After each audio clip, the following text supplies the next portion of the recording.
नमस्कार, VIP news bulletin में आपका बहुत बहुत स्वागत है। मैं हूं शीरीन सिद्दीकी। आइए रुख करते हैं इस वक्त की खास खबर की ओर। मुख्यमंत्री भूपेश बघेल ने जशपुर जिले के छात्रावास में हुई घटना पर कड़ा रुख अपनाया है। सीएम ने सभी जिलों के कलेक्टरों और पुलिस अधीक्षकों को अपने जिले के अंतर्गत समस्त छात्रावासों का समय समय पर आकस्मिक निरीक्षण करने का निर्देश दिया है। निरीक्षण के दौरान निरीक्षणकर्ता अधिकारी छात्रावास में रहने वाले बच्चों से बातचीत कर छात्रावास में संचालित गतिविधियों से संबंधित फीडबैक लेकर प्रभारी अधिकारी को प्रस्तुत करेंगे। संयुक्त किसान मोर्चा की ओर से आज भारत बंद का आह्वान किया गया है। राजधानी रायपुर में इस बंद का कोई खास असर नहीं हुआ है। रायपुर में लगभग सभी दुकानें खुली हुई हैं। शहर के व्यापारियों ने बताया कि उन्हें इसकी जानकारी तो थी, किंतु अन्य दुकानों को खुला देख सभी ने अपनी दुकानें खोल ली हैं। हालांकि प्रदेश के छोटे शहरों में बंद का असर जरूर दिख रहा है। रायपुर में लगे आरंग में सुबह से ही सभी दुकानें बंद है। हम आपको ये बता दें कि कल राजब में किसानों की महापंचायत भी बुलाई गई है, जहां किसानों के केंद्रीय नेता शिरकत करेंगे। किसानों के इस आंदोलन को प्रदेश कांग्रेस ने भी अपना समर्थन दिया है। अब देखो सर, हम लोग क्या है, अब रोज कमाने खाने वाले हैं। अब रोज कमाएंगे तो खाएंगे सर, नहीं कहाँ से कमाएंगे बताइए। इतना 2-3 आदमी लेबर काम करते हमारे यहाँ, सबको कमाना खाना, सबको रोज का मार खाता है। और अभी मैं भी लेट दुकान मैं भी लेट खोला हूँ। मैं 11 सवा मैं भी दुकान खोला हूँ। अभी सर हमारे पास तो कोई नहीं आया, कुछ मैसेज हमारे पास नहीं आया था, इसलिए सर हम लोग खोले हैं। तो वही तो मैं तो वो अभी आया हूँ, तो सब दुकान खुला हुआ था तो मैं भी खोला हूँ। हाँ, तो अब कोई तो बंद नहीं किया था, तो मैं क्या बंद करके मैं तो मैं फ़ोन करके पूछा दुकान खुला है क्या, तो बोला कि दुकान तो सब खुला हुआ है। तो वो बोले आ जाओ, बोले तो मैं भी आया हूँ, मैं खोला हूँ। छत्तीसगढ़ में कोरोना काल के दौरान मंगाए गए एंटीजन टेस्ट किट को लेकर बीजेपी ने बड़ा आरोप राज्य की कांग्रेस सरकार पर लगाया है। नेता प्रतिपक्ष धर्मलाल कौशिक ने एंटीजन टेस्ट किट की खरीदी में भ्रष्टाचार होने की बात कही है। वहीं कांग्रेसी नेता धर्मलाल कौशिक के इस आरोप को झूठा और निराधार बता रहे हैं।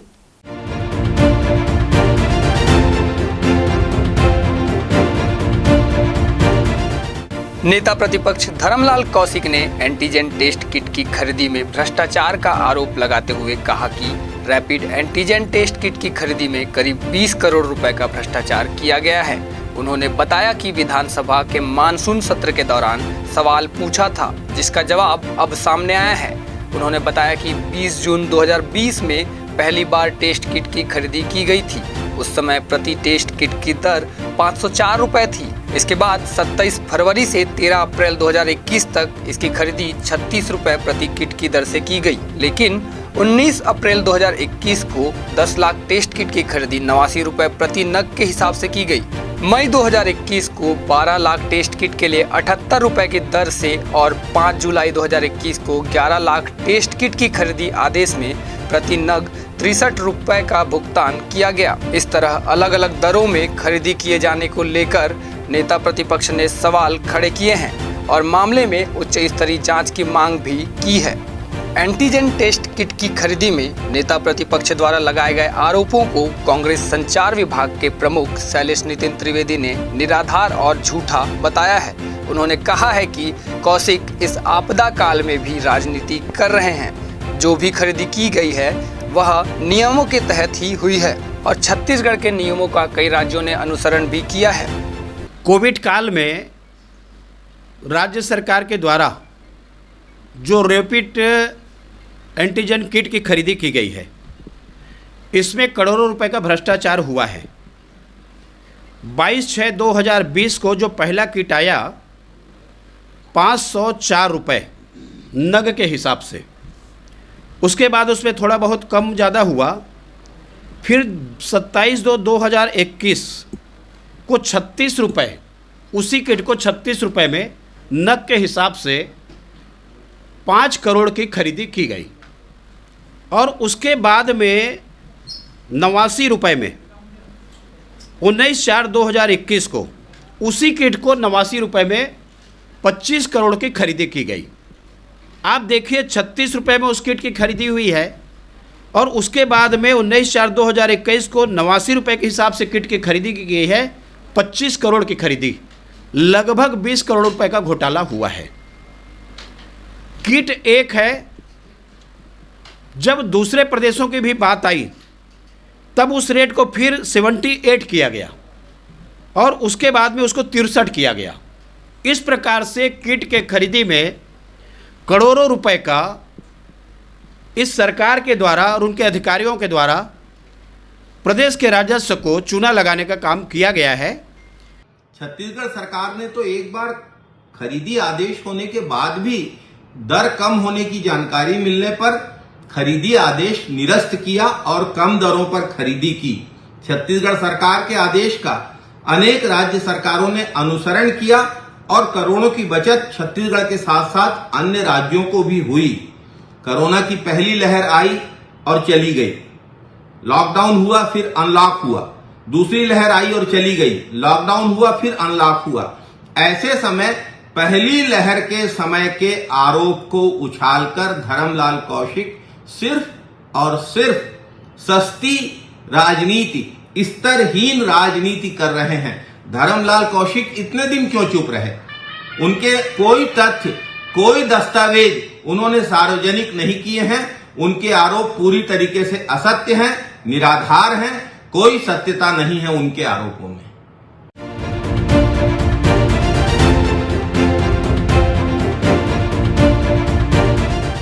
श्री सुदर्शन संस्थानम में आयोजित 2 दिवसीय प्रांतीय संगोष्ठी में शामिल होने आए स्वामी निश्चलानंद सरस्वती महाराज ने आज प्रेस कॉन्फ्रेंस को संबोधित करते हुए कहा कि प्रदेश और देश में बढ़ रहे धर्मांतरण पर राजनीतिक दलों की कितनी सहभागिता है, इसका आंकलन आवश्यक है। समस्या का कारण धर्मांतरण है तो समस्या का समाधान क्यों नहीं? धर्मांतरण मानवाधिकार की सीमा में जघन्य अपराध है। शासन की दिशाहीनता धर्मांतरण का कारण है। धर्मांतरण तो मानवाधिकार की सीमा में जघन्य अपराध है। धर्मांतरण नहीं है, धर्मच्युति। सनातन धर्म का नाम ही धर्म है सूत्र संहिता के अनुसार, अन्य तो धर्माभास है। धर्म तो एकमात्र सनातन धर्म ही है। सूत्र संहिता में लिखा है कि अन्य धर्माभास होते हैं। ये प्रश्न है कि दार्शनिक, वैज्ञानिक, व्यावहारिक तीनों धरातल पर विचार करें तो सनातन सिद्धांत, सनातन धर्म के सामने कोई टिक नहीं सकता। बिलासपुर कांग्रेस में आपसी कलह के बाद अब जांजगीर चांपा जिले में भी कांग्रेस की गुटबाजी खुलकर सामने आई है। जिले के बलौदा में बूथ कमेटी बनाने के लिए आयोजित बैठक में एक वीडियो निकलकर सामने आया है, जिसमें कर्मचारी सन्निर्माण आयोग के सदस्य मंजू सिंह द्वारा अकलतरा विधानसभा के लिए आगामी चुनाव में ओबीसी वर्ग के विधायक को जिताने के लिए ओबीसी वर्ग की औकात दिखाने की बात कही गई है। इस वीडियो को लेकर अब कांग्रेस में बवाल मच गया है और पिछड़ा वर्ग के नेता मंजू सिंह के खिलाफ कार्रवाई की मांग करने लगे हैं।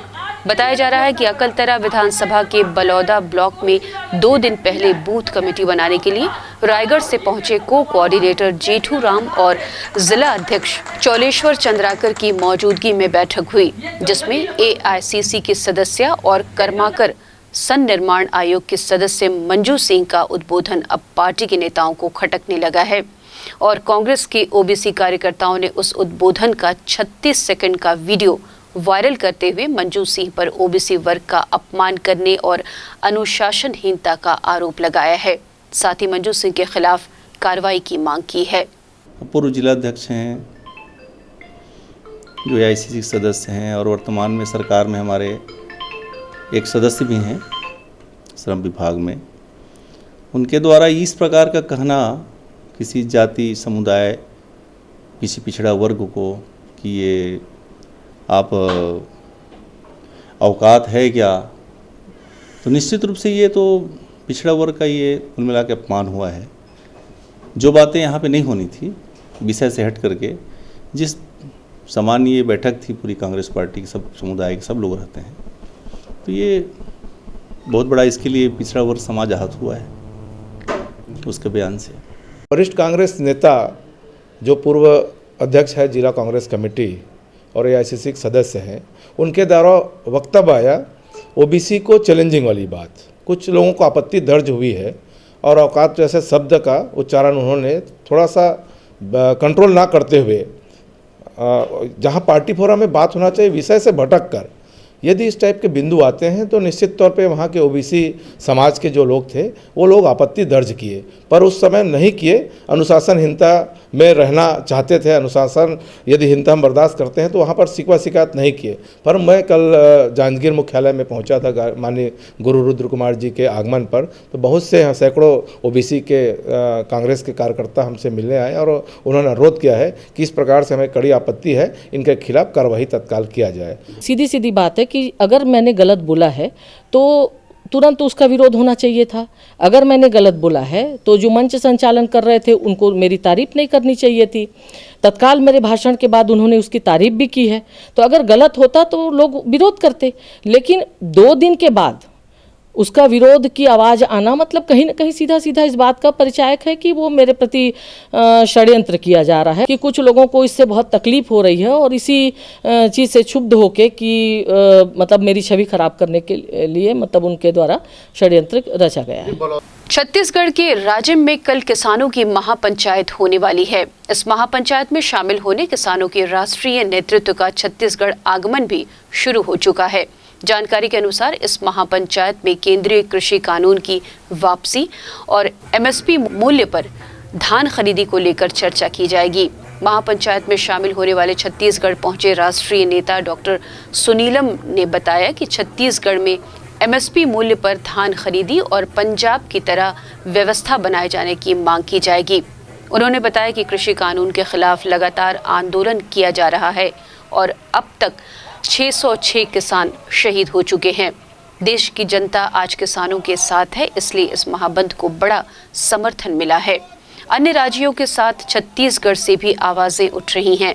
वहीं इस आंदोलन में कांग्रेस के समर्थन दिए जाने का स्वागत प्रदेश के किसान नेता पारसनाथ साहू ने किया है और कहा है कि छत्तीसगढ़ किसी भी मामले में कम नहीं है। यदि केंद्र सरकार जल्द ही तीनों बिल वापस नहीं लेती तो दिल्ली से भी बड़ा आंदोलन छत्तीसगढ़ में किया जाएगा। तो सबसे पहले तो हम यहाँ की सरकार से भूपेश बघेल जी की ये अनुरोध करना चाहते हैं कि एमएसपी, धान की एमएसपी जिसके वायदे के ऊपर वो जीत करके आए थे, तो वो अगर एक घोषणा यहाँ पर कर दें और ये सुनिश्चित करें, घोषणा तो पहले चुनाव में हुई थी, लेकिन ये करें कि पूरी की पूरी खरीद यहाँ पर एक एक दाना धान का खरीदा जाएगा। जिस तरीके से धान और गेहूं जो है पंजाब में खरीदा जाता है, ये महापंचायतें सभी राज्यों के अंदर की जा रही हैं और बहुत ज़बरदस्त प्रतिसाद हमको सहयोग मिल रहा है और हम कल उम्मीद करते हैं कि इस छत्तीसगढ़ के अंदर भी एक ऐतिहासिक महापंचायत कल होगी। किसी भी दल को आमंत्रित नहीं किया है, हम लोग किसान को आमंत्रित किए हैं और किसान के हित में जो भी राजनीतिक दल, जो भी संगठन है, उनका अगर समर्थन करते हैं तो उनका स्वागत है। छत्तीसगढ़ किसी भी मामले में कम नहीं है।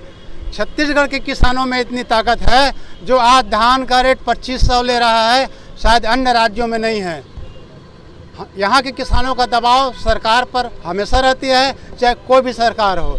और मोदी जी अगर नहीं मानेंगे, तीनों बिल को वापस नहीं करेंगे, समर्थन मूल्य में गारंटी नहीं देंगे, तो छत्तीसगढ़ में दिल्ली से बड़ी यहाँ आंदोलन होगा।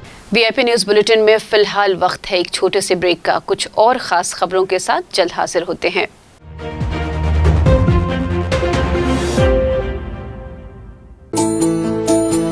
छत्तीसगढ़ कटोरा धान का, कला के संधान का, संस्कृति धर्म की शान का, साहित्य के मान का, प्रगति के अभिमान का छत्तीसगढ़। देखिए खबरें वीआईपी न्यूज़ पर। ब्रेक के बाद एक बार फिर आपका स्वागत है। आइए देखते हैं हमारा खास कार्यक्रम सुभाष के बाद। हमारे देश के प्रधानमंत्री नरेंद्र मोदी जी अमेरिका दौरे से लौट आए। 4 दिन के दौरे पे वो गए थे, 65 घंटे उन्होंने बिताए। उन्होंने अपने समय का बहुत सदुपयोग किया।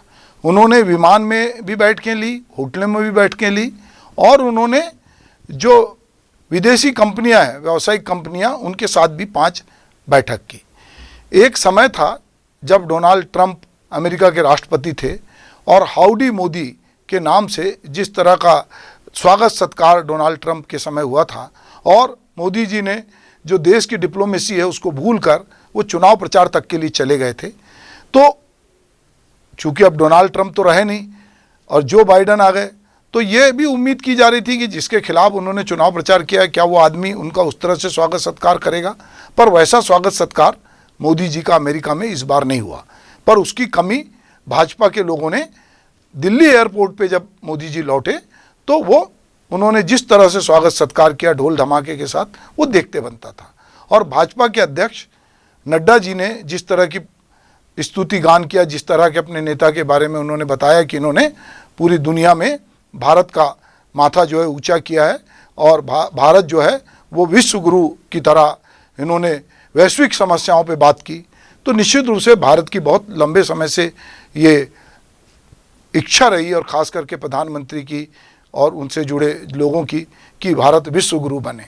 तो उन्होंने, जैसा कि नड्डा जी कह रहे हैं, कि वैश्विक समस्याओं पर भी उन्होंने बातचीत की। कोरोना संक्रमण के चलते देश की जितनी बदनामी हुई और उसके कारण पूरे देश में आवाजाही भी रुकी थी, तो मोदी जी जिस तरह अपने पहले कार्यकाल में जितनी यात्राएं की, वो कोरोना की दूसरी लहर के बाद वो उस तरह से उनकी यात्रा नहीं हुई। तो वो एक प्रकार से बहुत यात्राओं में रहते थे और पिछले कार्यकाल में उनकी यात्राओं को लेकर काफ़ी बातचीत हुई। पर इस बार चूँकि कोरोना संक्रमण था, देशों ने अपनी सीमाएं रोक रखी थी, तो मोदी जी उस तरह से यात्रा नहीं कर पाए। प्रधानमंत्री नरेंद्र मोदी ने 24 सितंबर को अमेरिका के राष्ट्रपति जो बाइडन से, ऑस्ट्रेलिया के प्रधानमंत्री स्कॉट मॉरिसन और जापान के प्रधानमंत्री योशिहिदे सुगा के साथ पहली बार व्यक्तिगत रूप से क्वाड शिखर सम्मेलन में भाग लिया। उनकी यह यात्रा जो है इस बार एक जो राष्ट्रों की बैठक के सिलसिले में हुई थी। मोदी जी अपने आभा मंडल को कैसे बड़ा किया जाए वो बखूबी जानते हैं। उन्हें मालूम है कि अंतर्राष्ट्रीय स्तर पर अभी भारत की साख प्रभावित हुई है, बहुत से भारतीयों की आवाजाही भी रुकी हुई है। भाजपा अध्यक्ष जेपी नड्डा प्रधानमंत्री मोदी की इस यात्रा को भारत का दुनिया में डंका बजाने वाली यात्रा करार दे रहे हैं। मोदी जी के नेतृत्व के कारण दुनिया भारत को नई दृष्टि से देख रही है, ऐसा भी उनका कहना है। पर जो मोदी विरोधी हैं उनका कहना है कि इस बार की यात्रा में ऐसा कोई हासिल नहीं हुआ जिसको लेकर इतना प्रचार प्रसार किया जा रहा है। ये यात्रा एक व्यापारिक समझौते की यात्रा थी और एक मीटिंग थी जिसमें मोदी जी ने अपना संबोधन दिया। उनके संबोधन को लेकर भी बहुत तरह की बातचीत अलग अलग समूहों में की जा रही, पर मोदी जी बखूबी जानते हैं कि किस तरह से समय को अपने साथ जोड़ना है, किस तरह से अपना प्रचार करना है, किस तरह से आके वो अपने टाइम मैनेजमेंट के मामले में बहुत अग्रणी है। अमेरिका और चीन के बीच तनाव बढ़ा है। चीन के खिलाफ मोर्चे पे अमेरिका हमें अपने सहयोगी के रूप में देखता है। हमारी जो डिप्लोमेट स्नेहा दुबे हैं, जिन्होंने पाकिस्तान को लेकर जिस तरह की बातचीत की, अभी जब न्यूयॉर्क में संयुक्त राष्ट्र सभा की 76वीं सालाना बैठक थी, उसमें पाकिस्तान के प्रधानमंत्री इमरान खान ने जब कश्मीर का अपना राग अलापा और भारत की छवि को ख़राब करने की कोशिश की, तो इसके जवाब में स्नेहा दुबे ने जो कुछ कहा और उन्होंने पाकिस्तान के मंसूबों पर एक प्रकार से पानी फेर दिया। बहुत सारे राष्ट्रवादी लोग उनके बयान को एक अलग तरह से देख रहे हैं, पर एक डिप्लोमेट वही कहता है जो उसके देश का पक्ष होता है। पश्चिमी मीडिया में मोदी जी की अमेरिकी यात्रा को लेकर लगभग ब्लैकआउट जैसी स्थिति रही, बहुत कुछ उनके बारे में नहीं कहा गया।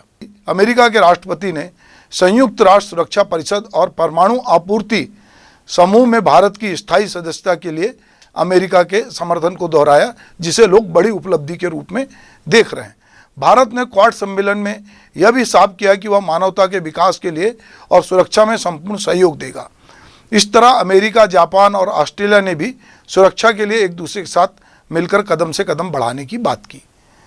दरअसल जब से अफ़गानिस्तान से अमेरिका की वापसी हुई और तालिबान वहाँ घुसे हैं, तो अब पाकिस्तान जो है वो तालिबान के कंधे पे सवार होकर भारत की तरफ उंगली दिखा रहा है। अमेरिका चीन से निपटने के लिए भारत का साथ चाहता है, तो दोनों जो देश हैं उनको एक दूसरे का साथ चाहिए और तालिबान अपना सबसे बड़ा शत्रु अमेरिका को मानता है। 26/11 के मुंबई के हमले के जो अपराधी हैं उनको कटघरे में लाने की बात हो, चाहे और सब मामले हों, इसमें अमेरिका भारत के साथ खड़ा दिखता है।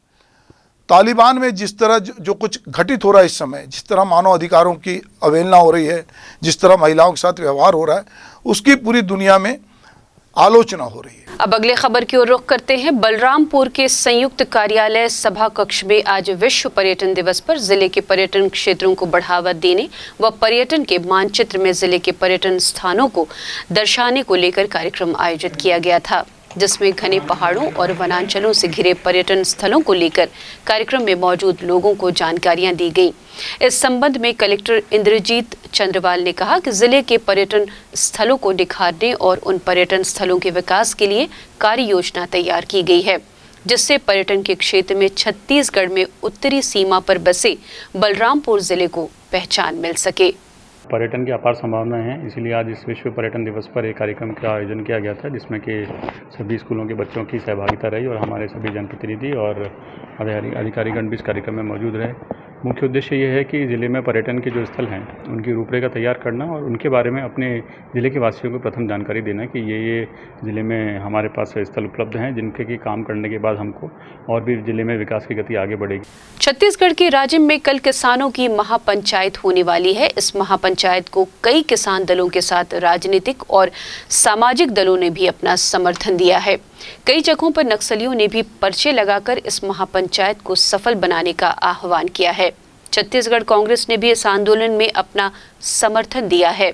इस समर्थन के बाद भाजपा ने राज्य की कांग्रेस सरकार को आड़े हाथों लिया है। पूर्व मंत्री बृजमोहन अग्रवाल ने सरकार पर प्रहार करते हुए कहा कि जिसे नक्सली समर्थन कह रहे हैं उसे मुख्यमंत्री का समर्थन है। केंद्रीय बैठक में भी सीएम भूपेश बघेल के शामिल न होने को लेकर भी उन्होंने सरकार के कार्यविधि पर सवाल खड़ा कर दिया है। अब नक्सलियों का समर्थन और कांग्रेसियों का समर्थन, इससे आप अंदाज लगा सकते हैं कि मुख्यमंत्री जी नक्सलवाद समाप्त करने की बैठक में नहीं जाते हैं। जहां पर चर्चा होती है उस चर्चा से भाग रहे हैं और नक्सलियों के जिस आंदोलन को समर्थन कर रहे हैं उसको वो समर्थन कर रहे हैं। किसान आंदोलन जो है वो सिर्फ कुछ लोगों की जिद का परिणाम है। आम किसान को उससे कोई लेना देना नहीं है। जिन लोगों के स्वार्थों के ऊपर में वज्राघात हो रहा है, खाली ऐसे लोग इस आंदोलन से जुड़े हैं। इसलिए देश के बहुत सीमित हिस्से में ये आंदोलन चल रहा है, बाकी देश में इसका कोई असर नहीं है। बलरामपुर जिले के 2 गांवों में निवासरत पंडो जनजाति के लोगों के बीच वन भूमि को लेकर विवाद की स्थिति निर्मित हो गई है। दरअसल बलरामपुर जिले के वन परिक्षेत्र वारफ नगर के अंतर्गत ग्राम पंचायत वीरेंद्र नगर के जंगल से लगा हुआ गांव बैकोटपुर है, जहां के ग्रामीणों ने वीरेंद्र नगर वन भूमि पर अतिक्रमण कर लिया था, जिसकी शिकायत वीरेंद्र नगर के ग्रामीण वन विभाग को लगातार कर रहे थे। वहीं वन विभाग की संगठित टीम अतिक्रमण हटाने पहुंची और लोगों के झोपड़ी नुमा बनाए गए घरों को खाली कराया गया। बैकोटपुर के ग्रामीणों का आरोप है कि 20 सालों से वहां रह रहे हैं। उन्हें उस वन भूमि से बेदखल कर वन विभाग द्वारा उनके साथ दुर्व्यवहार किया गया है। इस पूरे मामले पर वन विभाग ने कहा कि ग्रामीण जनों के साथ जनप्रतिनिधि भी वहां मौजूद थे, उनके साथ किसी भी तरह का दुर्व्यवहार नहीं किया गया है। साहब से हम लोग बोले जी भाई साहब इसको अनुमति दिया जाए, माने 2-4 दिन के लिए मोहलत है, इसको छोड़ा जाए, तो उसको छोड़ दिए। तब फिर उसमें जो वहाँ का एक ठे नेता है राम जन्म यादव, उसने रात में घर का तो सब पंडोन के अथी उलार के और जो घर नहीं गिराया गया है उसको भी गिरवा दिए। गिरवा के तो उसमें कह रहे हैं जे यहाँ फारिश वाला आए और मार पीटे किए, गांव वाला आए तो मारपीट किए हैं, वैसा बात कुछ नहीं हुआ है। वो आ करके और सभी को घर से निकालने लगे, खींचने लगे और घर दूरा को उधारने लगे और किसी को हुरेट रहे हैं तो किसी को मार रहे हैं। इसी के वजह से हम लोग आज यहाँ सबको इकट्ठा होकर के पहुँचे हैं कि आखिर में हमारे ऐसे पंडो जनजाति के बीच में इस टाइप से किया जा रहा है, दुर्व्यवहार किया जा रहा है। और हम ये चाहते हैं कि हमारे पंडो जनजाति जितने लोग हैं, यदि हम लोगों के बीच में ऐसा व्यवहार किया जा रहा है तो और जगह इस प्रकार की ज़मीनें हैं उस पर भी हम यही मांग करते हैं कि सबका कब्जा हटाया जाए और घर भी तोड़ा जाए। हम यही सबको निवेदन करते हैं। हम लोग तो यही कहेंगे, हम लोग गए थे, सब ग्रामीणों के साथ में थे, सरपंच भी थे, बीडीसी भी थे और यहाँ के मुखिया भी थे। सबके साथ हम लोग गए, सबको समझाए। हमने किसी प्रकार के, हमारे वन विभाग के कर्मचारी किसी को द्वेष भाव से नहीं गाली गलौज किया है, न मारपीट किए हैं। छत्तीसगढ़ के पूर्व मंत्री बृजमोहन अग्रवाल ने आज मीडिया से मुखातिब होते हुए प्रदेश सरकार पर तंज कसे हैं। उन्होंने छत्तीसगढ़ में लगातार घट रहे अपराधों से लेकर सरकार के मंसूबों पर सवाल किया है। पिछले दिनों जशपुर के दिव्यांग छात्रावास में हुए दुष्कर्म, लैलूंगा में दंपति की हत्या, रायपुर में चेन स्नैचिंग, युवती से छेड़छाड़ और चाकूबाजी जैसी घटनाओं को लेकर सरकार पर सीधा हमला बोला है। सरकार किसी भी काम में गंभीर नहीं है, चाहे वो कानून व्यवस्था का मामला हो। इससे ज़्यादा शर्मनाक स्थिति मैं सोचता हूँ कि किसी भी सरकार के लिए कि दिव्यांगों के संरक्षण गृह में और दिव्यांग बच्ची के साथ में बलात्कार हो जाए, दिव्यांग बच्चों के साथ में छेड़छाड़ हो। सरकार के लिए तो मुझे लगता है कि अब तो 2 चुल्लू पानी भी नहीं बचा है। इससे ज़्यादा दर्दनाक और शर्मनाक बात और कोई नहीं हो सकती। छत्तीसगढ़ में बढ़ते नशे को लेकर भी पूर्व मंत्री बृजमोहन अग्रवाल ने सरकार पर निशाना साधा है। उन्होंने आरोप लगाए हैं कि सरकार के संरक्षण में ही नशे को बढ़ावा मिल रहा है। ये सरकार जितने भी व्यसन हैं, कभी कभी तो छत्तीसगढ़ में लगता है कि जैसे अफीम गांजे की खेती यहाँ पर शुरू हो गई है, सूखा ड्रग्स यहाँ पर मिलने लगा है। शराब तो ऐसे दूसरे राज्यों से आ रही है। अब विधानसभा परिसर के पास में शराब की फैक्ट्री पकड़ी जाती है जहाँ पर मशीनें लगी होती हैं। मतलब सरकार के संरक्षण में पूरे छत्तीसगढ़ को नशे के आगोश में डुबोने का काम ये सरकार कर रही है। धान खरीदी केंद्रों में धान सड़ने को लेकर भी पूर्व मंत्री बृजमोहन अग्रवाल ने हमला बोला है। उन्होंने बताया है कि खरीदी केंद्रों में 5,000 करोड़ से भी ज़्यादा का धान सड़ चुका है। सरकार की स्थिति बेहद खराब है, जिसके चलते सारे विकास कार्य भी चरमरा गए हैं। खरीदी केंद्रों में 5,000 करोड़ रुपए से ज़्यादा का धान सड़ गया है और बर्बाद हो गया है। और इसके लिए सरकार को अपनी गलती को स्वीकार करना चाहिए। ये सरकार को अब तनख्वाह देने के लिए और लोन लेना पड़ रहा है। तो इससे ज़्यादा दुर्भाग्यजनक स्थिति है। सरकार में कोई व्यवस्था नाम की चीज़ नहीं बची है, कोई मैनेजमेंट नाम की चीज़ नहीं बची है। ये सरकार खाली पेपरों में छपना चाह रही है, बाकी काम कहीं पर कुछ भी नहीं हो रहा है। जनता के पैसों की बर्बादी हो रही है। बेमेतरा शहर के टाउन हॉल में कोरोना वॉरियर्स के सम्मान को लेकर कार्यक्रम हुआ।